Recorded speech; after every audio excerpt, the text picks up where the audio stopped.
Hey, I was thinking we could remodel my parents' house with your $70 million inheritance. Tom revealed an unexpected plan to me with a bright smile. I was so shocked that I couldn't speak. What? Indeed, it was true that I had inherited $70 million from my father, but I had not told my husband about it yet. Recently, my relationship with my husband had been straining, and I, who had been considering divorce, and knowing that he was obsessed with money, kept the existence of the inheritance a secret. Therefore, I was perplexed by this development. When I asked my husband how he knew about my inheritance, he confessed that he had threatened my mother to extract the information. I could not believe he would use such a despicable method. Anger surged within me and I protested to my husband. However, he sneered and said, It doesn't matter what you say because it's already contracted, so no matter how much you protest, it's useless. My name is Emily. I am 28 years old and work at a major bank. I had always dreamed of getting married, but due to the busyness of my job and a lack of encounters with the opposite sex, I eventually registered with a marriage agency. There, I met a man named Tom, who was a year older than me. Tom was a delivery driver, and his cheerful personality and enjoyable conversation were charming, and I was attracted to him. I worked in an all-male environment and never met a wonderful woman. I'm really happy to meet a wonderful, responsible woman like you, Emily. I felt genuine affection as he spoke bashfully. I'm so happy to be spoken to like that. Hey, would you spend time with me if you're okay with it? I'm considering marriage, too. My heart was filled with joy at Tom's invitation, and steadily our relationship deepened, and we got married 3 years ago. I believe we, as a married couple, were genuinely close at first. Without minding that my salary was higher, Tom praised me. He often told me things like, Emily is really wonderful. You're a career woman, aren't you? However, 3 years after registering our marriage, Tom's attitude changed. He occasionally began to say sarcastically, You're happy, aren't you, being a high earner? And the change was not only in Tom. My in-laws, who were so kind, began to take a high-handed attitude toward me. They were very kind at the beginning of our marriage, too. Oh, it's wonderful that you work at a major bank, Emily. You must have put in a lot of effort so far. I'm so happy that Tom's wife is a wonderful woman like you. No, not at all. I am the one who is happy to be married to Tom. My mother-in-law smiled and spoke to me with a grin. Similarly, my father-in-law warmly accepted us. While mother-in-law and daughter-in-law problems are often socially discussed, I never thought of such things. However, as time went on, my in-laws began to show their true colors. Emily, you earn a high salary, don't you? Can you share a little with us? There's a brand bag I want. You can gift it to me once in a while. My mother-in-law asked as if it was a natural thing to do. But didn't I just present new clothes to you for your birthday the other day? Also, I avoid lending and borrowing money even among family members. When I refused, my in-laws got angry. How rude! We approved of the marriage because you work at a major bank. Personally, I hate you. I don't know if you are smart or not, but it's infuriating how you always speak your mind clearly. An excited mother-in-law yelled at me. Yeah, that's right. We don't need a daughter-in-law who doesn't give us money. It's natural to give presents on birthdays, right? We're not talking about that. We're saying give us money. We're urging you like this because you never give us money. Not understanding such a thing, you're the worst daughter-in-law. Both the father-in-law and mother-in-law were in accord, directing their criticism towards me. Tom did not defend me, agreeing with them instead. On the contrary, Tom would frequently say, You make good money, so this much should be fine. Going out to dine or arbitrarily buying expensive appliances. Of course, his salary alone couldn't cover these expenditures, and I always had to make up the difference. Consequently, unable to endure the harsh treatment from Tom and my in-laws, I began to consider divorce. Since we did not have children yet, the barrier to divorce did not seem high. Therefore, I decided to proceed with preparations for divorce. When I told Tom, "Let's get divorced," he avoided discussing it and would not confront the issue. Huh? Divorce? Sure, some other time. I'm tired, so I'm going to sleep now. Wait a minute. Tom, we need to talk about our divorce today. Ignoring my words, Tom hastily went to the bedroom. He consistently refused to engage in any discussions about our divorce. Amidst such ongoing days, I received a call from my mother. "Mom, what happened?" Listen calmly, Emily. The fact is, your father has... According to my mother, my father had been found to have an illness in a recent health check and had to be hospitalized urgently. Understood. I will go to the hospital right away. As I hastily got ready and was about to leave the house, Tom asked me where I was going. When I explained my father's situation, Tom showed no interest, responding only with a nonchalant, I was disappointed by his indifferent attitude towards his father-in-law. However, time was of the essence, so I disregarded Tom and decided to head to my father's hospital. I visited the hospital and, together with my mother, headed to the examination room where the doctor was. The news from the doctor was grave. My father was harboring malignant cancer, and his remaining time was limited. Upon receiving this shocking news, my mother and I were lost for words, enveloped in sorrow. Although I hesitated to inform my father, he wanted to know the details about his illness and also wished to be clear about his remaining time. Therefore, everything was disclosed to him. After returning home, while I was in the depths of sorrow, Tom lightly inquired, Did you go to my father-in-law's hospital? So, how was it? You look so gloomy, so I guess it's pretty bad, huh?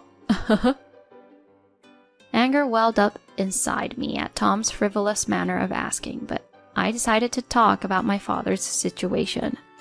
Upon doing so, Tom, with an oddly cheerful expression, uttered these words. Hey, speaking of which, you want to divorce me, right?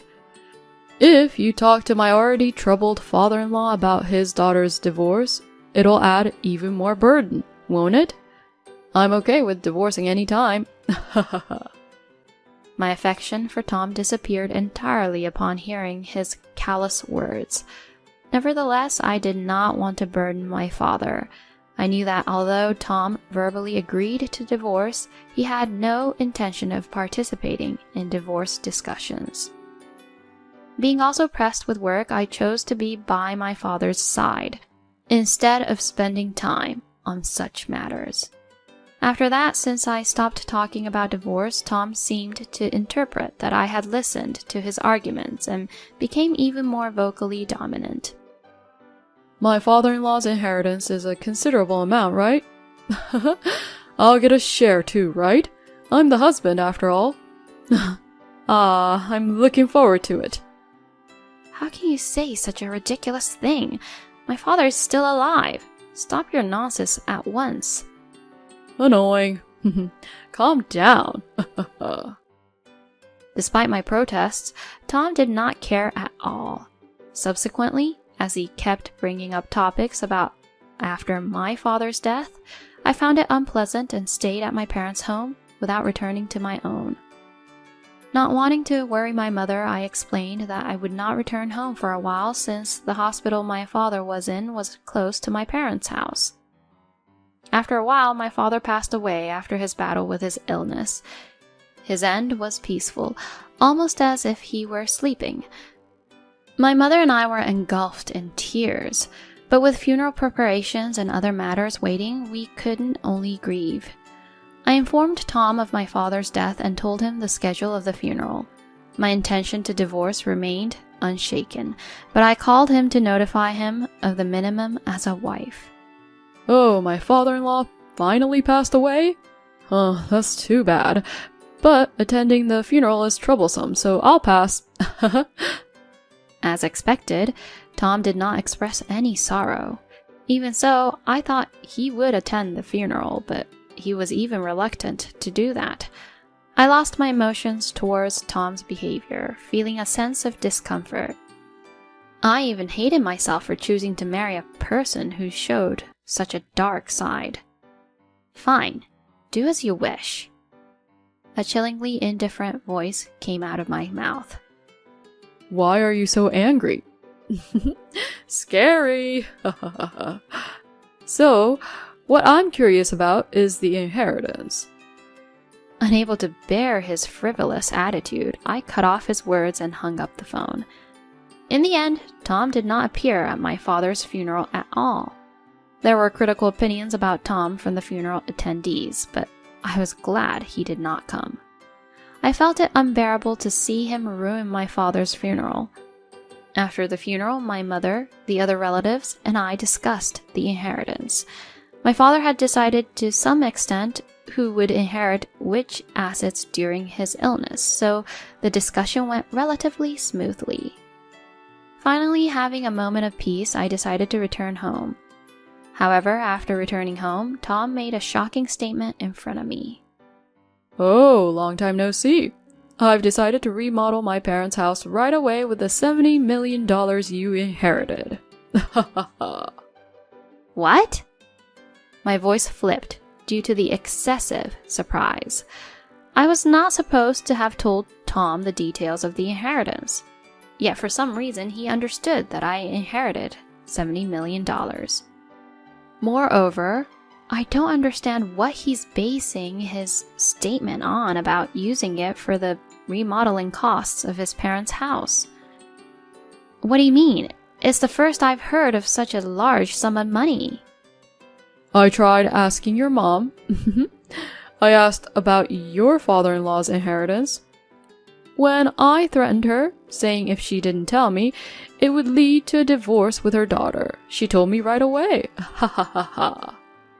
I was confused by the unbelievable event. Tom had threatened my mother and extracted information about the inheritance.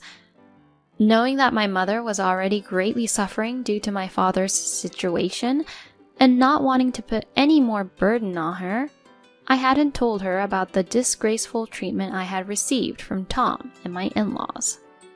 Of course, I hadn't told my mother yet that I was considering divorce either. Surely the timid mother must have complied with Tom's demands, imagining how painful it would be for her daughter if she were to get divorced. I couldn't contain my anger and raised my voice. Whatever you say, it doesn't matter to me. I've already used $70 million to sign a contract for remodeling my parents' home. Heh? You managed to secure that contract? That's right. Getting $70 million was really lucky. It's really good that we're not divorced yet. He spoke smugly. While my mom and I were busy with funerals and greeting rounds, he seemed to have progressed the $70 million remodeling contract. I was filled with surprise and disgust and couldn't find the words to speak. So you're no longer needed, But I'm nice, so I'll give you a choice. Live with my parents or divorce. Choose whatever you want. Tom's smile was nasty. I sighed quietly and responded, "Divorce, but make sure you don't regret it, okay?" To my warning, Tom snorted. It's the bluster of a loser. Don't say stupid things. Then Tom opened his computer, printed a divorce from the municipal website, and filled in his part. Here, I've already written my part, so you fill in the rest. Make sure to transfer the inheritance to my account properly. I took the divorce paper from Tom, quickly packed my stuff, and left the house, while Tom kept nagging me till the last to not forget to transfer the inheritance. After returning to my parents' house, I signed the divorce papers and submitted them. When I explained the details to Mom, who was unaware that we had been having troubles, she was very surprised. Later, my mother apologized to me for telling Tom about the inheritance. "It's okay, Mom. It was also wrong for me not to say anything, but of course, I can't forgive Tom's actions." I said so and proposed to stay at my parents' house until I found a new place to live and got consent from my mother. The next day, I ignored all the many calls from Tom. Later, Tom visited my parents' house, rang the doorbell many times, and was making a fuss outside the door. I continued to ignore Tom, but he showed no signs of leaving. "Hey, open up. You're in there, aren't you? Open the door." "Emily, we're going to bother the neighbors at this rate. Maybe you should at least hear him out." I can't imagine he'll speak normally, but I'm also considering calling the police if needed. Thinking that Tom would continue to make a fuss in front of the entrance forever like this, I gave up and opened the door slightly. Of course, I kept the chain on for safety. "Stop it. You're bothering the neighbors." "Emily, when are you going to give me 70 million? You said you'd transfer it to my account. I can't pay for the remodeling." Watching Tom continue to shout and try to tear off the chain by pulling the door, I calmly and gently smiled and replied, "You should have expected this." Tom responded with a bewildered expression. "Huh? What's so obvious?"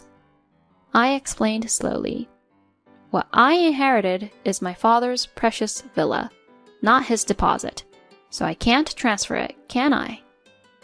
Tom showed a surprised expression at those words. "Huh? What does that mean?" I continued with a smile.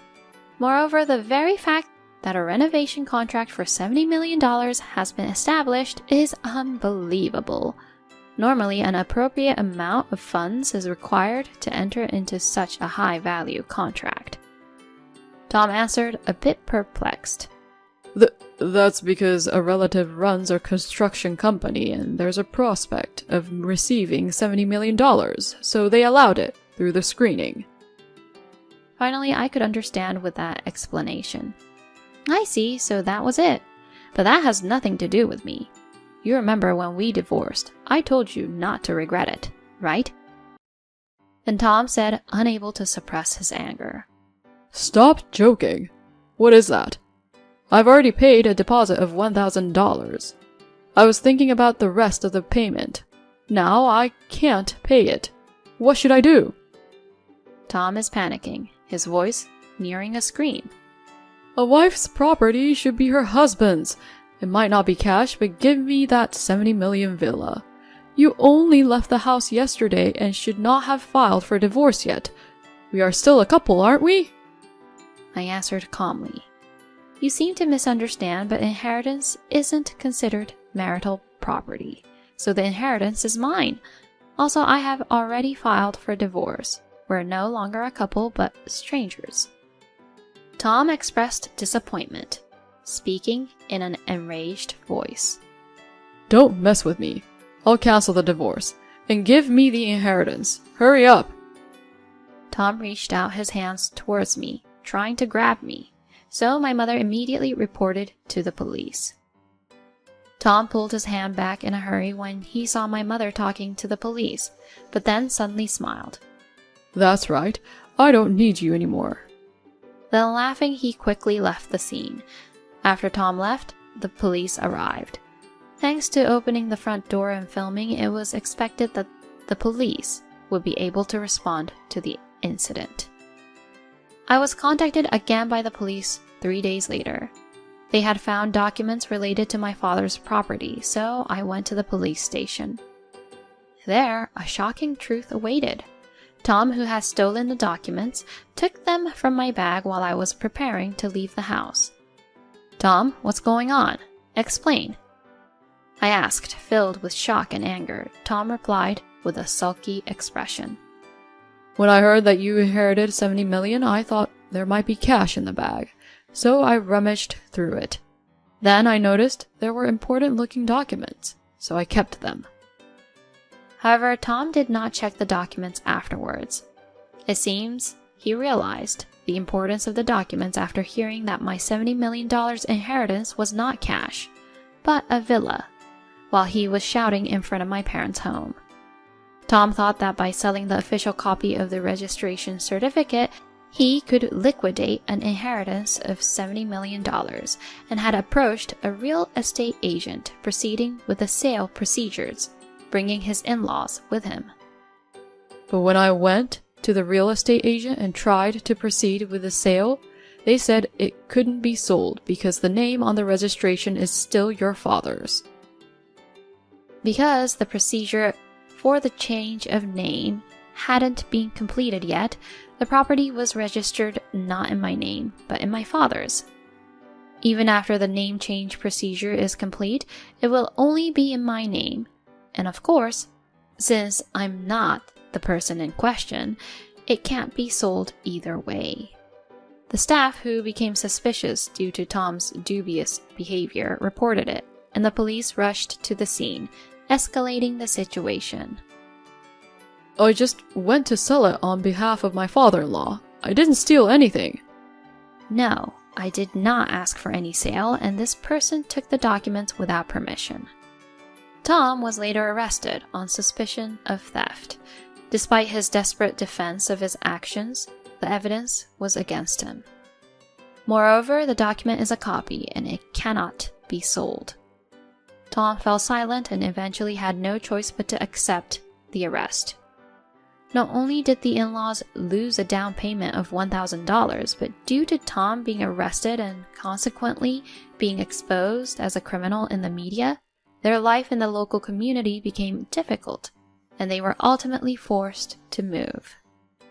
Later, the in-laws bore a grudge against the real estate agent who reported to the police, spreading false rumors and persistently making malicious prank calls. So the real estate agent, in retaliation, sued the in-laws for obstruction of business and fraud, resulting in the in-laws paying a substantial settlement to avoid a court battle. The in-laws, now in a predicament, called me for help. Emily, please, lend us some money.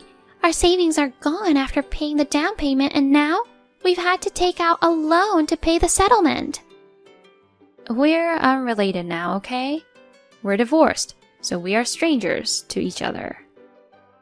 But you're not struggling for money, right, Emily? Please, help us a little. We will pay you back. I can't trust you. I'm hanging up now. I spoke coldly, hung up the phone, and subsequently blocked their number. Of course, I had also blocked Tom's number.